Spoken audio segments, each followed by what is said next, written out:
Gambarannya gampang, lihatlah wajahnya Rismon sekarang, segarkah atau tambah runyem? Tidurnya ya. Tidur. SP3 sudah di tangan, tapi perang narasi justru makin meninggi. Satu memilih pulang membawa damai, satu lagi menyebutnya sekedar gimmick dan siap maju ke pengadilan. Tanggapan saya adalah bahwa sepertinya Pak Joko Widodo ini membuat sebuah strategi di mana dia mengharapkan atau dengan segala macam termasuk yang sampai ke saya juga ya, bujukan-bujukan untuk RJ dan sebagainya yang sudah disampaikan oleh para termul beberapa waktu yang lalu secara gencar pada saya dan secara tegas saya tolak ya. Dan itu adalah strategi dari Pak Joko Widodo untuk agar seluruh tersangka itu mengajukan RJ dan kemudian akan diberi SP3. Berkas 5 tersangka kini telah berpindah tangan ke Kejaksaan Tinggi. Meja hijau tinggal selangkah lagi. Akankah dua benteng terakhir ini bertahan? Atau akankah gelombang damai kembali memecah mereka?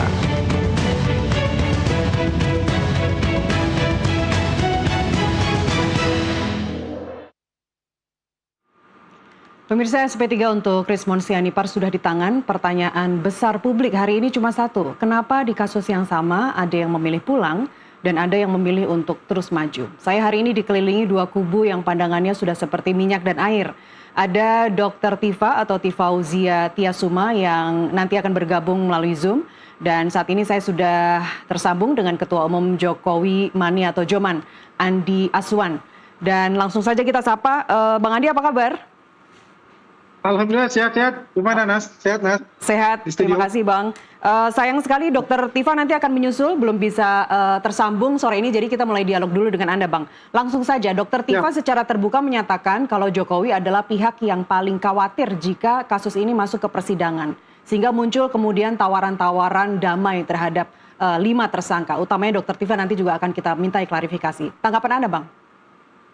Ya, kalau tanggapan saya itu kebalikan sebetulnya. Ya, kalau Pak Jokowi fine-fine saja dan masih banyak masyarakat ya dari seluruh penjuru Republik ini berkunjung ke beliau walaupun hanya sekedar berfoto ya dan sebagainya. Dan beliau tidak ada kekhawatiran dalam diri beliau itu. Justru kebalikannya ini. Ya, Dr. Tifa itu dan Roy Suryo ini sudah merasa ketakutan sama sekali karena apa? Sudah P19 ini sudah diajukan kembali ke Kejati DKI dan saya prediksikan seminggu kemudian ini bagi akhir April ini sudah P21 untuk itu. Dan ya siap-siap saja nanti kalau prediksi saya tidak salah ya, mereka akan ditahan untuk itu. Akhir April karena kan memang ketentuan KUHP terutama di pasal 138 memang memberi jaksa waktu 14 hari untuk menyatakan P19 atau P21. Tapi kan pengalaman Februari 2026 kan berkas dikembalikan Bang. P19 ya, belum lengkap. Kalau kita bicara itu tidak jarang sekali bahwasanya suatu perkara itu langsung P21. Biasanya itu P19 ada 3 poin atau 4 poin yang diminta untuk dilengkapi dari pihak kejaksaan kepada penyidik untuk itu. Dan biasanya pula poin-poinnya itu tidak krusial karena itu hanya melengkapi untuk itu. Dan akhir ini kemarin pun sudah terlengkapi semua dan dalam press conference di Polda Metro Jaya yang langsung dipimpin oleh Dirpidum, Kombes Imanuddin itu sudah mengatakan bahwasanya sudah dilimpahkan ke Kejati DKI. Ya artinya ya sudah berhitung lah ya namanya jam itu sudah berhitung hari per harinya itu. Begitu. Baik. Jadi Bang Andi kalau saya simpulkan Anda yakin akhir April ini akan P21 dan catatan Februari yang lalu misalnya kenapa berkasnya dikembalikan atau P19 adalah karena kurangnya pemeriksaan saksi, kemudian juga ahli, termasuk ahli yang meringankan, dan juga barang bukti. Kali ini itu semuanya sudah lengkap. Jadi Anda begitu yakin bahwa berkas akan P21 akhir bulan ini? Ya, kan yang terakhir itu adalah bagaimana RJ dari saudara Rismon itu kan. RJ itu dan sudah diterima semua, sudah ditandatangani oleh semua, baik pelapor maupun tersangka itu, sehingga hasil produk akhirnya yaitu SP3 itu yang telah diterima dan dikeluarkan tanggal 14 kemarin itu. Nah disitulah proses untuk bagaimana mengeluarkan ya dari 3 tersangka ini, yaitu saudara Rismon ini keluar dari 2 orang ini yang terus maju di pengadilan untuk nantinya. 2 orang atau 5 Bang? Ya itu kita bicara klaster 2 dulu ini menurut saya yang dimasukin dulu. Oke, baik. Jadi artinya tawaran-tawaran damai yang diklaim oleh baik Roy Suryo maupun Dr. Tifa itu nggak ada ya? Tidak ada penawaran untuk masalah RJ, karena RJ itu bukan dari kita. Permintaan RJ itu dari tersangka. Posisinya kan seperti itu. Oke. Dan RJ itu harus melalui fasilitatornya, yaitu penyidik Polda Metro Jaya. Bukan dari relawannya Pak Jokowi untuk itu. Ya. Dan Pak Jokowi itu menerima permintaan itu juga dari Polda Metro Jaya untuk dikaji apakah ini diterima atau tidak.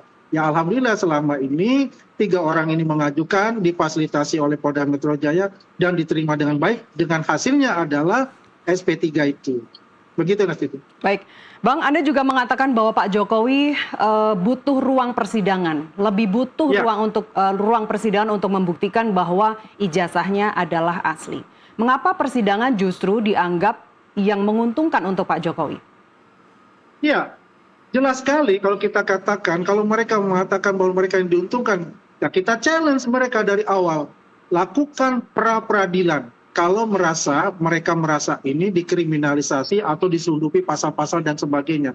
Tapi mereka tuh tidak ingin adanya pra-peradilan.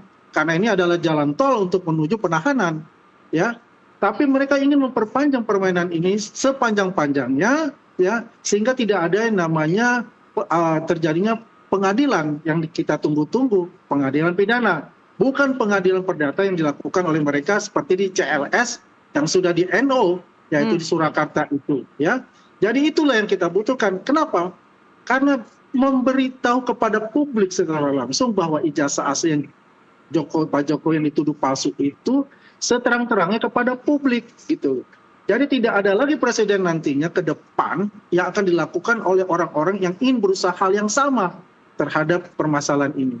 Begitu, Mas. Baik, kalau 5 tersangka saat ini yang berkasnya sudah dilimpahkan ke Kejati akhirnya mengikuti langkah Rismon, apakah Anda sekaligus ingin mengatakan bahwa persidangan akan jalan terus? Pintu maaf tetap dibuka, mungkin akan diberikan maaf itu dari Pak Jokowi, tapi persidangan tetap akan jalan terus.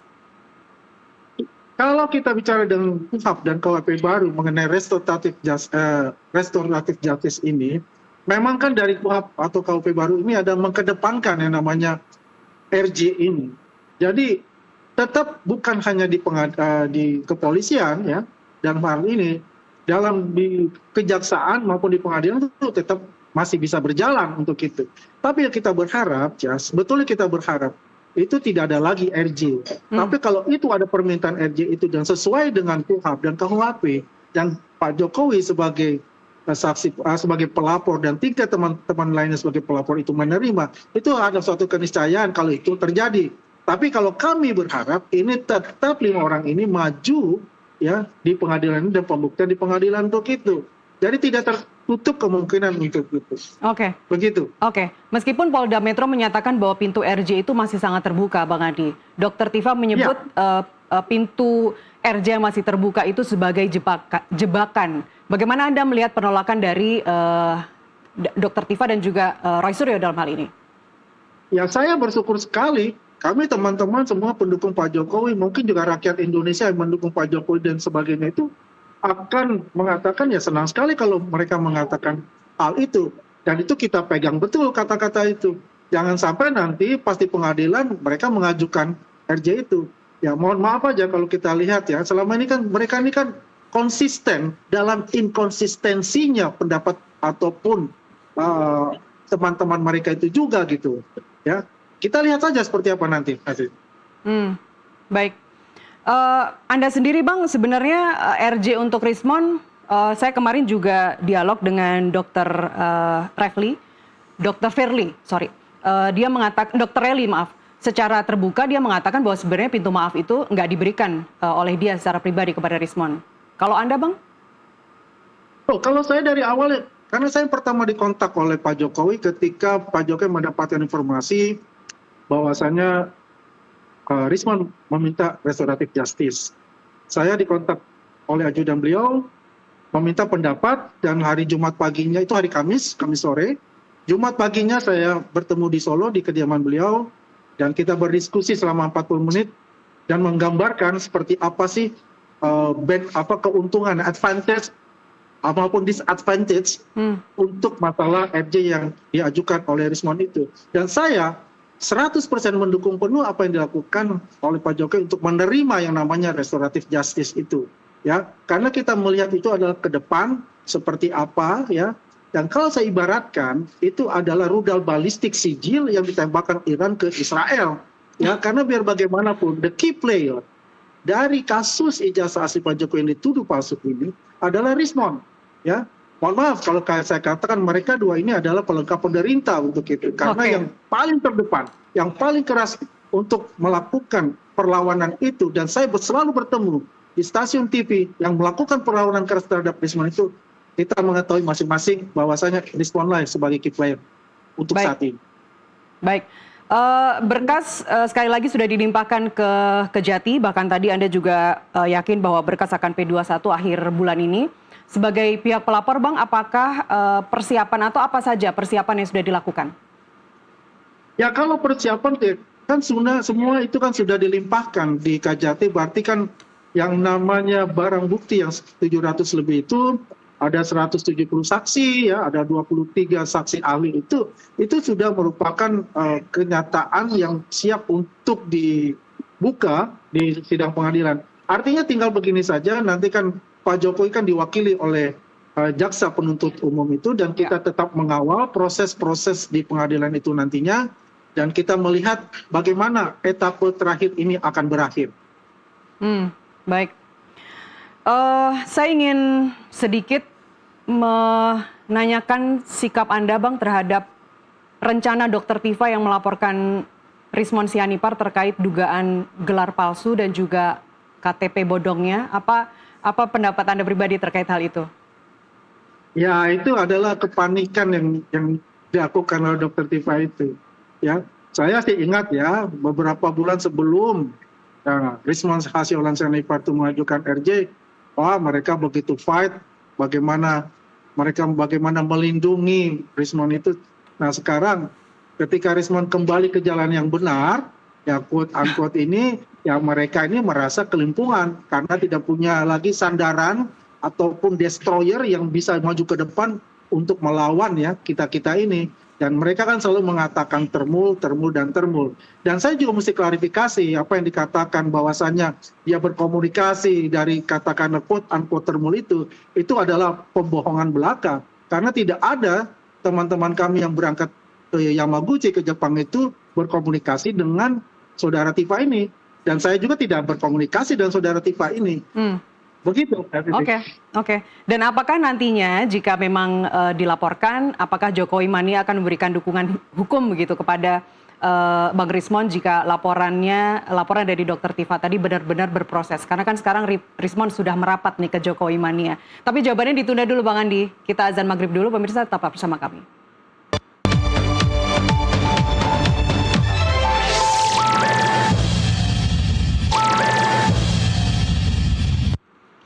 Pemirsa, Wakil Presiden ke-10 dan ke-12 Yusuf Kala menyinggung polemik ijazah Presiden ke-7 Joko Widodo di tengah klarifikasi ceramahnya di Universitas Gadjah Mada Maret silam. Ini sudah 2 tahun rakyat ini berkonflik, bertentangan, saling mengadu, saling berteriak, demo. Sudah Pak Jokowi. Sudah, kasihlah ijazah saja. Itu saja. Timbul lagi. Sensitif sekali itu ijazah. Kenapa sih? Dan saya itu asli. Kenapa tidak kasih lihat? Kenapa tidak kasih lihat? Membiarkan masyarakat ini berkelahi sendiri. Saling memaki masyarakat. 2 tahun. Ini saya ingin kasih tahu sama. Saya berpasangan dengan, saya wakilnya Pak Jokowi. Tapi karena sudah selesai Presiden, maka kita sebuah warga negara. Saya lebih tua dari dia. Jadi sebagai orang yang lebih senior, saya nasihati. Banyak yang mengatakan, apalagi Pak JK itu, apa kurangnya Pak Jokowi ke Pak JK sehingga begini. Apa satu, Pak JK? Ada nggak? Ada nggak? Satu dulu nggak? Ada nggak? Salawan nggak Pak Jokowi?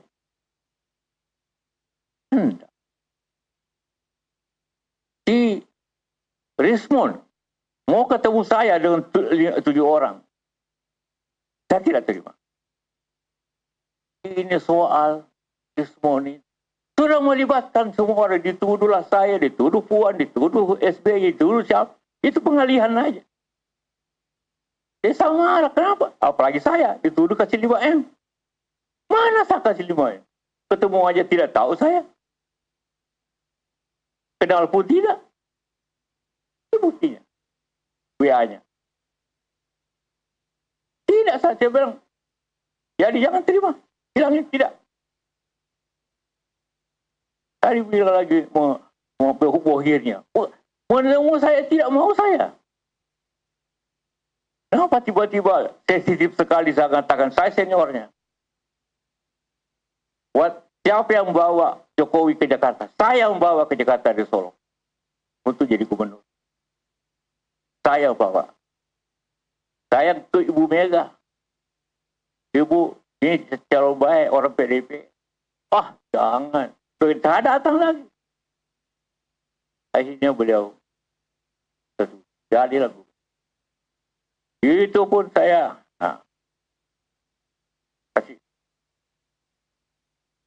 Sehingga waktu dia menang jadi gubernur, selaku Ibu Mega datang sama saya, ucapan terima kasih. Apa kurangnya saya coba? Saya bawa ke Jakarta. Kasih tahu semua itu termul itu. Jokowi jadi presiden karena saya. Kan tanpa gubernur mana bisa jadi presiden? Kita lanjutkan dialog. Saya masih bersama Andi Azwan, Ketua Umum Jokomania. Bang Andi, kita sama-sama mendengar pernyataan Pak JK siang tadi di Jakarta. Silakan tanggapan Anda, Bang. Ya, kalau saya melihat ini adalah tanggapan mungkin ya dari salah satu tokoh bangsa ya. Kita juga tidak menafikan bahwa beliau ini mempunyai kontribusi juga kepada pembangunan negara kita ini. 2 kali menjadi wakil presiden walaupun presidennya berbeda untuk itu. Ya.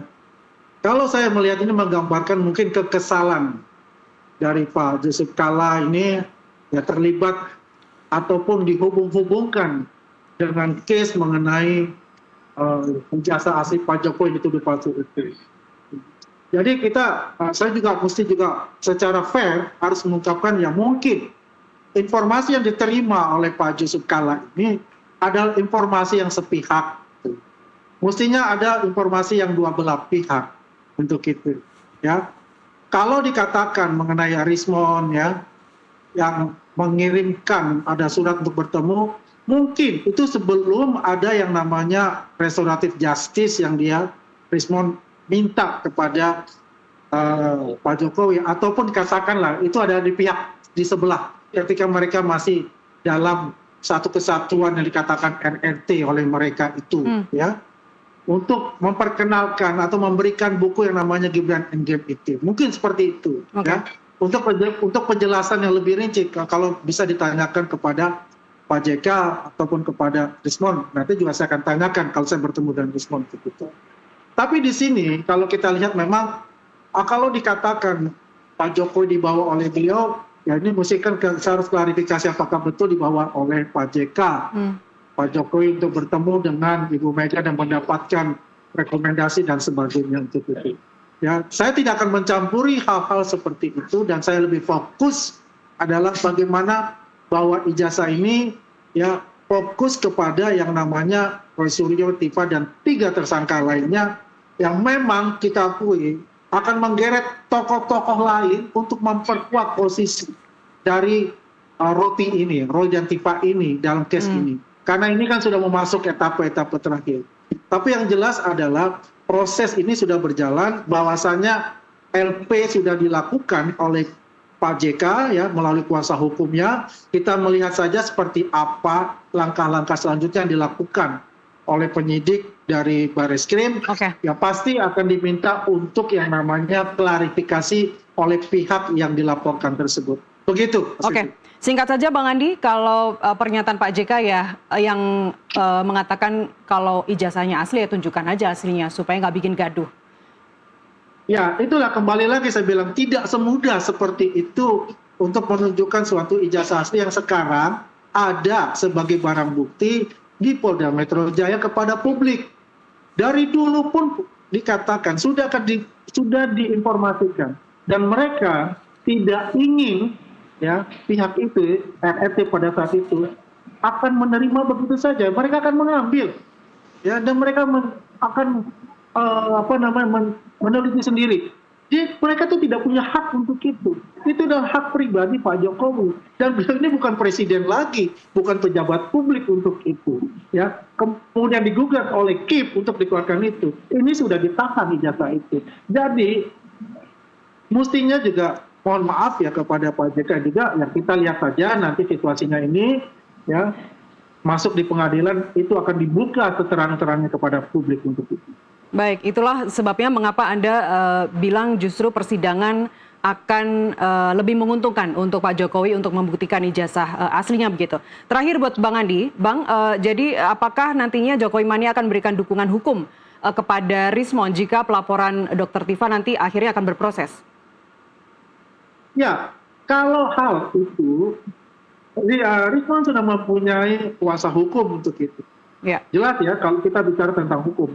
Tapi kalau dukungan moral, ya kami semua pasti akan mendukung ya, secara moralitas untuk itu. Oke. Yang jelas di sini adalah kita tetap fokus kepada yang namanya ijazah asli Pak Jokowi yang dituduh palsu itu. Kita keep yang lain untuk itu.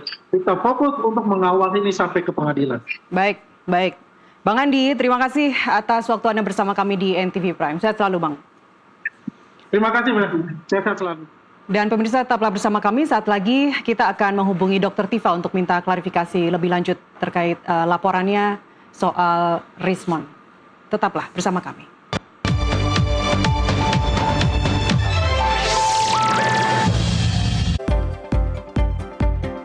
Ragam di Nusantara TV.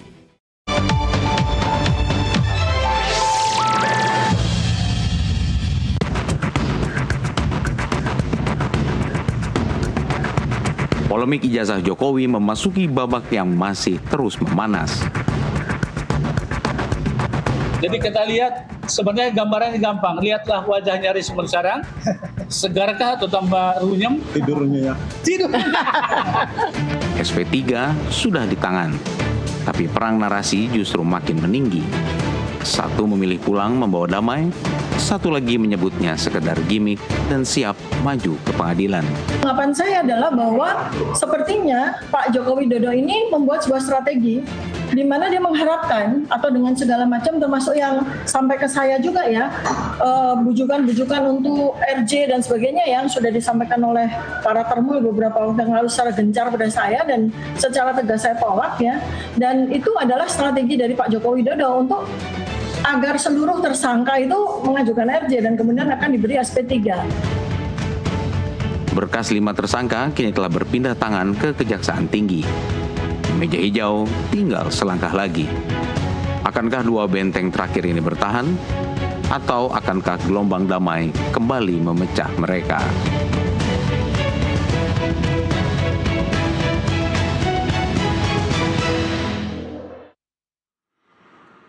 Kita lanjutkan dialog pemirsa. Saat ini kita sudah tersambung dengan Tifauzia Tiasuma atau Dr. Tifa, tersangka kasus ijazah Jokowi. Dr. Tifa, selamat sore. Terima kasih sudah bergabung di NTV Prime. Dr. Tifa.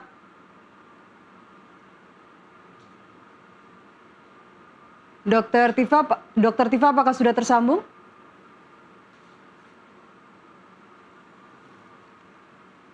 Halo, Dr. Tifa. Halo, Assalamualaikum warahmatullahi wabarakatuh. Waalaikumsalam warahmatullahi wabarakatuh. Bisa dengar ya, Dok? Siap. Aman Terima ya? kasih, Saya terima aman. kasih. Ya, Dok, barusan kami berbincang dengan Bang Andi Aswan. Dan dia mengatakan bahwa yakin betul P21 itu akan keluar nanti 'akhir April. Tanggapan Anda, Dok? Enggak ada masalah. Ya ini kan sebuah proses ya, walaupun sebetulnya dari sisi hukumnya saya pun juga kan belajar setahun ini bersama para lawyer saya begitu ya, bahwa ini betul-betul tidak ada sebuah peristiwa pidana sama sekali. Artinya ini adalah sepenuhnya peristiwa politik di mana saya ya bersama Mas Roy Suryo dan 3 orang kawan saya ini mengalami kriminalisasi. Dan Anda ya. Oke, dan Anda yakin P21 itu akan terjadi atau seperti Februari 2026 lalu justru dikembalikan berkasnya? Gini ya. Jadi saya menyikapinya tuh begini. Seperti ketika mulai ya saya diperiksa di Polda Metro Jaya 11 Mei 2025. Kemudian status saya waktu itu untuk klarifikasi. Lalu kemudian saya diperiksa lagi sebagai saksi, lalu kemudian tanggal 11 Juli 2025 status saya naik dari saksi menjadi terlapor, kemudian tanggal 7 November 2025 status saya naik lagi dari terlapor menjadi tersangka ya, itu kan semua adalah proses yang saya lalui dengan baik ya, saya tidak kemana-mana, setiap kali ada surat dari Polda Metro Jaya saya hikmati, saya datang dengan baik, saya menjalani pemeriksaan dengan baik, tidak ada mangkir dan sebagainya. Kemudian ketika setelah tanggal 7 November 2025 terjadilah sebuah ketidakadilan sesungguhnya ya, atas sebuah proses di mana saya menjadi dalam tanda kutip tahanan kota ya, karena saya harus wajib lapor seminggu sekali. Sudah ke-21 kalinya saya jalani dan itu saya lakukan dengan baik sebagai warga negara yang bertanggung jawab ya. Jadi semua proses itu saya lalui aja dengan baik. Dan kasus ini ternyata tanggal 15 April kemarin lengkap genap 1 tahun ya, Dok? Genap 1 tahun ya, artinya dari sisi peristiwanya sendiri ya, di mana sebuah peristiwa yang menjadi peristiwa prominent begitu, yang kemudian menjadi dasar ya, kemungkinan menjadi dasar dari Pak Joko Widodo untuk melaporkan saya di tanggal 30 April 2025. Jadi ulang tahun laporan polisinya itu jatuhnya di 30 April 2025 ya, 4 setahun. Saya ingin bergeser ke soal SP3 yang diterima oleh Rismon Sianipar. Anda bilang bahwa SP3 Rismon itu sebagai gimmick dan juga strategi bagi Jokowi untuk mendorong seluruh tersangka saat ini mengajukan restoratif justice. Restoratif justice itu terbuka lebar untuk Anda dan teman-teman yang lain. Anda apa yang membuat Anda yakin ini bukan murni sebuah langkah hukum, melainkan sebuah penawaran yang terstruktur? Ya, karena sebetulnya kan semua juga tahu ya, kita semua seluruh masyarakat Indonesia, kita semua ya Mbak, sama-sama belajar juga kan, 1 tahun ya sebuah laporan polisi itu berjalan dan setahun gitu ya, setahun hampir 365 hari, itu artinya kan peristiwa ini, perkara ini tidak layak untuk menjadi sebuah peristiwa pidana, kan begitu. Nah, kemudian ujungnya kita lihat ya, menjelang 1 tahun ini apa ujungnya? Adalah tawaran restoratif justice yang sudah diterima oleh 3 orang tersangka, kan begitu. Jadi artinya kita bisa melihat di sini bahwa memang tidak ada perkara pidana yang layak untuk dijadikan itu sebagai sebuah perkara pidana, kan gitu. Akhirnya jatuhnya itu kan peristiwa ini adalah sepenuhnya peristiwa politik. Walaupun restoratif justice itu diatur di KUHP ya, tetapi kemudian akhirnya terjadi apa? Transaksi tawar-menawar di mana saya juga dengan gencar ya, para terbul itu mendatangi saya, mendatangi pengacara saya ya, untuk mereka memberikan tawaran restoratif justice ya, yang diambil tawaran itu oleh Egy Sujana, Damai Hari Lubis, dan yang terakhir oleh si Rismon, kan gitu. Artinya ini kan kita lihat bahwa sebenarnya tidak ada perkara pidana di sini. Kalaupun kemudian nanti apa terjadi P21 dan sebagainya, itu adalah sebuah peristiwa politik gitu. Bukan peristiwa pidana. Tawaran damai, bujukan-bujukan itu tadi juga saya tanyakan ke Bang Andi Aswan, dan Bang Andi tegas mengatakan bahwa tidak ada itu, tidak ada. Justru itu dia berbohong. Kenapa, Dokter? Jelas dia berbohong. Jelas dia berbohong. Jelas dia berbohong. Bentuk bujukannya seperti apa, Dokter Tifa mungkin bisa ceritakan? Malu dia ya, karena kan gini ya, peristiwa di mana dia melakukan penawaran, dia nih namanya, orang ini namanya Andi Aswan ya, bersama dengan temannya satu lagi, Termul, itu mendatangi saya di Polda Metro Jaya di tanggal 29 Januari 2025, di mana saya pada saat itu sedang melakukan wajib lapor. Dia merayu-rayu, membujuk-bujuk dengan suara Membujuk begitu ya. Kapan itu, Dok? Saya ke Solo lah, 29 Januari 2025. Oke. Ya. Iya, jelas definitif dan saksinya banyak loh ya, karena saya wajib lapor didampingi oleh beberapa pengacara saya. Jadi saya tidak berbohong di sini, karena banyak saksinya. Dan dia juga mengatakan tentang tawaran dia itu tidak cuma kepada saya, tetapi kepada pengacara-pengacara saya. Satu. Kemudian peristiwa yang kedua ya, di mana dia membujuk melalui pengacara saya ya dengan menggunakan nomor WA palsu, seakan-akan itu adalah nomor saya gitu kan ya.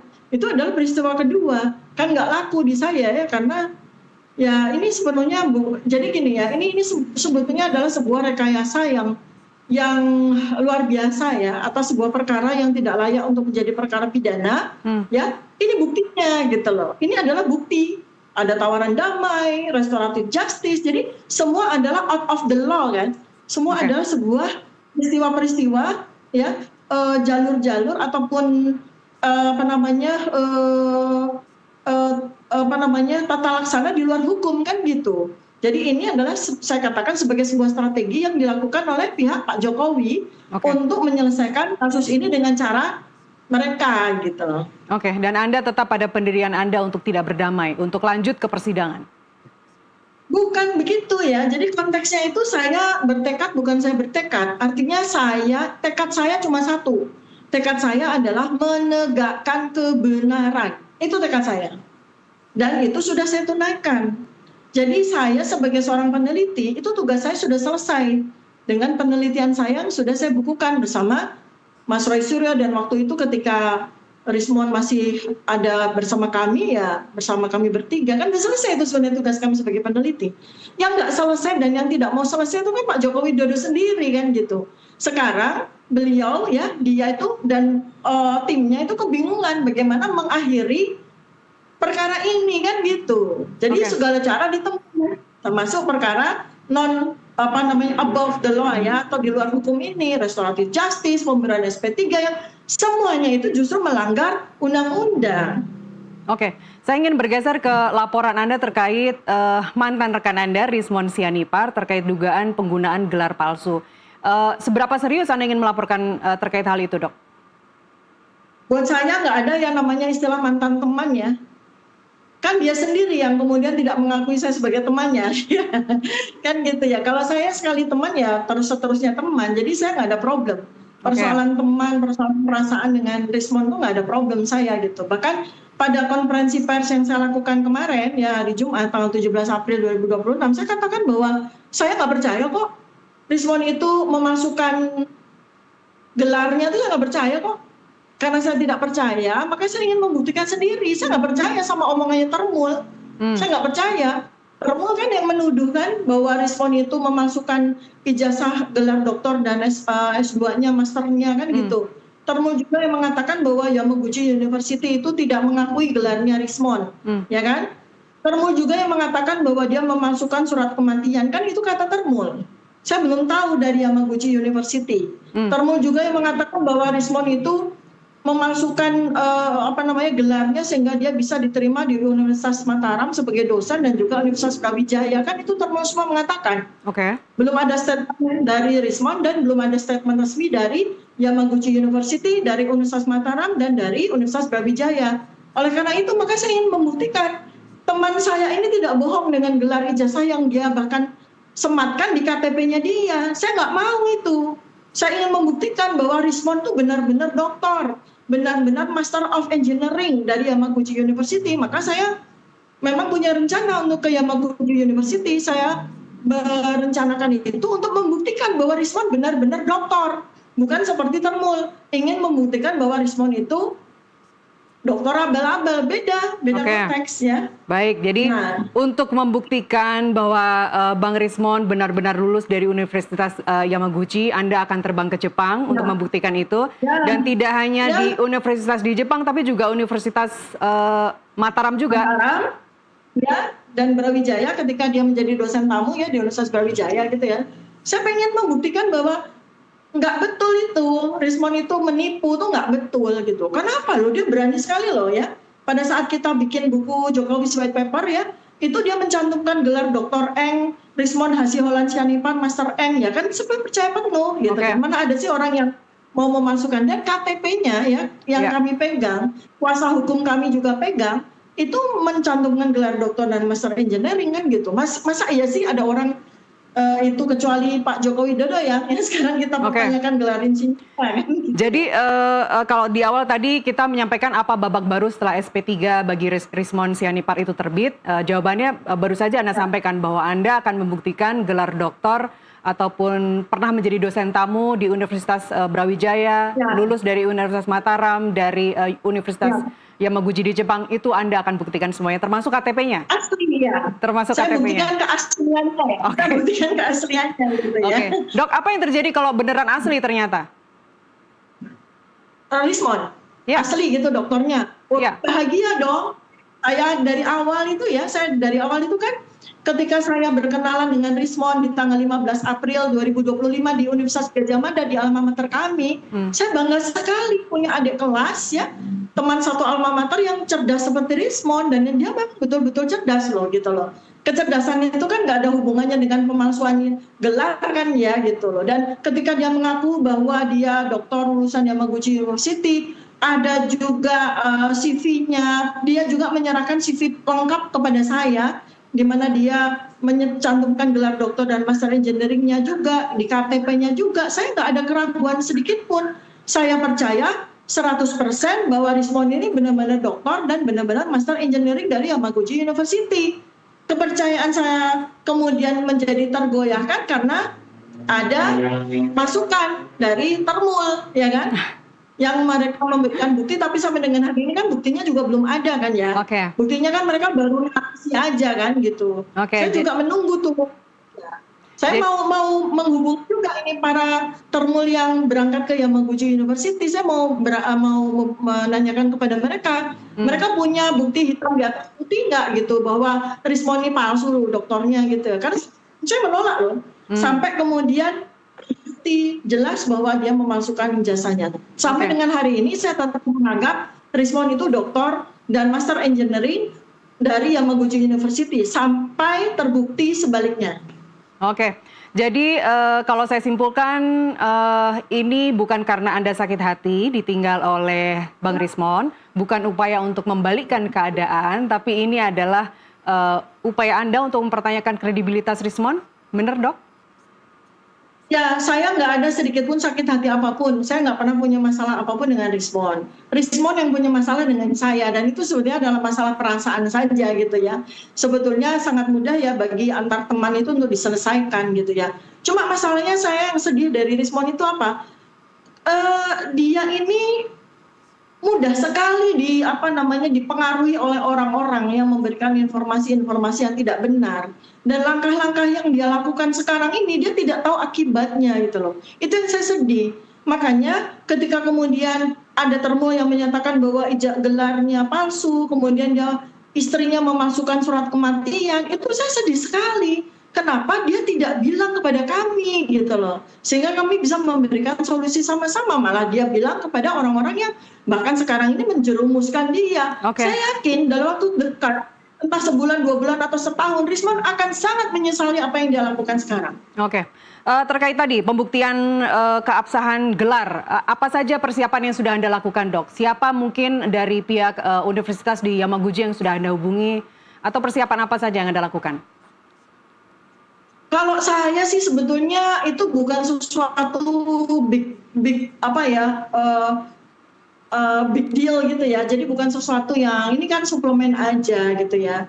Jadi saya sih sebetulnya tidak kemudian menjadikan itu sebagai target. Rismond itu bukan target saya. Target saya atau tujuan saya adalah menegakkan kebenaran soal ijazah dari Pak Joko Widodo. Jadi jangan kemudian dilebarkan atau kemudian malah digeser gawangnya kepada gawang yang lain, atau permainannya kita lagi main futsal, jangan kemudian jadi main pedal gitu loh.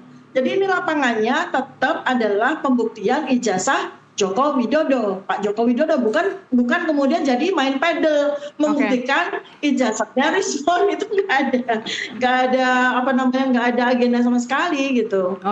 Ini sebenarnya gini, saya itu sayang sama Rismond. Sayang sama Rismond. iya, karena dia adik kelas, dia cerdas, dia cemerlang gitu ya. Kalaupun soal palsu dan tidak kan dia bisa kita nasihati untuk, ayolah Rismon, kamu selesaikan doktormu dan sebagainya, kan selesai di situ. Ya kan, seperti suap kematian itu dilakukan oleh banyak orang di luar sana gitu loh. Jadi itu bukan sesuatu yang membuat dia harus ketakutan gitu loh. Nah ini salahnya Rismon itu kan nggak datang ke kakaknya untuk tanya gitu, malah datang ke orang-orang yang malah menyesatkan dia kan gitu. Oke, jadi kapan terakhir Anda ketemu dengan Bang Rismon, Dr. Tifa? Saya bertemu pada saat launching buku saya ya, terakhir ya bertemu dengan Rismon ya, tanggal 26 Februari 2026. Itu perayaan ulang tahun saya ditandai dengan launching buku. Beliau hadir, ngasih sambutan juga, memberikan apresiasi atas buku yang saya launching di situ ya, Otak Politik Jokowi ya, itu adalah buku kedua saya. Terkait dengan penelitian saya tentang Pak Joko Widodo kan gitu, dan baik-baik aja, masih tetap sebagai teman gitu. Dan saya tidak akan memecat dia sebagai teman saya, enggak. Nggak ada mantan teman ya? Iya, teman yang tersesat aja gitu, teman yang lagi salah bergaul sama orang-orang tersesat gitu aja sih saya lihat tuh dari seorang Rismon. Oke, kemarin kita juga sudah diskusi langsung dengan Mas Roy Suryo, Dr. Tifa. Saya juga tanya apakah ada keinginan dari Mas Roy untuk sebagai bentuk pertanggungjawaban, ini kan penelitian akademik begitu, untuk Rismon melakukan penelitian tandingan. Kalau dia ingin mengatakan ijazah Pak Jokowi itu asli, apa dasar-dasarnya? Apakah Anda juga berpikiran yang sama agar Bang Rismon juga membuat penelitian tandingan untuk itu? Oh ya, di dalam sebuah penelitian, dalam sebuah pekerjaan ilmiah ya, kita selalu terbuka untuk revisi kan gitu. Misalnya kita punya penelitian, ternyata penelitian itu setelah kita kaji atau direview oleh orang lain, ternyata penelitian kita tuh ada koreksi gitu ya. Ya kita berkewajiban atau punya sebuah moral obligatori untuk melakukan revisi atas penelitian kita yang lalu. Tapi kalau penelitian itu hasilnya 400 halaman, lalu halaman 1 sampai 400 itu dia nyatakan salah, ya berarti dia peneliti abal-abal kan gitu. Iya kan? Tapi kan Anda juga ada di situ, Dr. Tifa. 3 penulis masing-masing berkontribusi dalam 700 total halaman Jokowi's White Paper itu. Ada Anda, ada Roy Suryo. Dan Mas Roy kemarin juga mengatakan bahwa sama sekali tidak akan mencabut apa yang sudah Rismon tulis dalam buku itu. Oh iya, karena gini ya, jadi kita itu melakukan review terhadap karya penelitian kita, itu kan harus menggunakan peer reviewer kan, peer ya, jadi tidak oleh kita secara subjektif gitu ya. Misalnya gini, saya bikin penelitian, lalu saya pikir penelitian saya perlu direvisi, saya minta tolong orang lain yang expert atau pakar juga. Nah, Rismon ini dalam bagian dia di dalam buku Jokowi's White Paper itu sudah direview oleh 2 orang ahli digital forensik yang nggak kaleng-kaleng kelas dunia, yaitu Profesor Tono Sartono dan Dr. Ridho Ramadi. Jadi penelitian dia tuh confirm, valid. Meskipun dia sendiri kemudian mengatakan sebaliknya begitu ya, meskipun dia sendiri kemudian mengatakan sebaliknya. Tapi singkat saja Dr. Tifa, jika nanti kemudian persidangan sudah bergulir dan ternyata terbukti bahwa ijazah Pak Jokowi asli, apakah Anda juga akan menarik pernyataan Anda dan membuat penelitian tandingan, bukan penelitian tandingan, penelitian revisi seperti Anda sampaikan sebelumnya, karena ini adalah merupakan penelitian akademik. Anda ingin membuat penelitian lagi untuk membuktikan bahwa benar ijazah Pak Jokowi itu asli? Enggak. Jadi sekali lagi saya katakan bahwa penelitian saya terkait dengan ijazah ya Presiden Joko Widodo ya itu sudah selesai di bulan Agustus 2025 dan hasil penelitian saya menyatakan 99% ijazah tersebut palsu. Lalu saya kuatkan juga dengan penelitian saya berbasis matematika bahwa foto yang ada pada ijazah yang kita sebut ini adalah ijazah Joko Widodo yang ada di internet itu 92,37% berbeda dengan foto Pak Joko Widodo. Artinya itu orang lain yang ada di ijazah tersebut. Jadi ini udah selesai, buat saya udah selesai. Nggak ada revisi lagi terkait dengan itu. Baik. Dr. Tifa, terima kasih telah bersama kami di NTV Prime. Terima kasih sudah sangat terbuka sore ini. Sehat-sehat selalu Dr. Tifa. Ya, terima kasih. Assalamualaikum warahmatullahi wabarakatuh. Waalaikumsalam warahmatullahi wabarakatuh.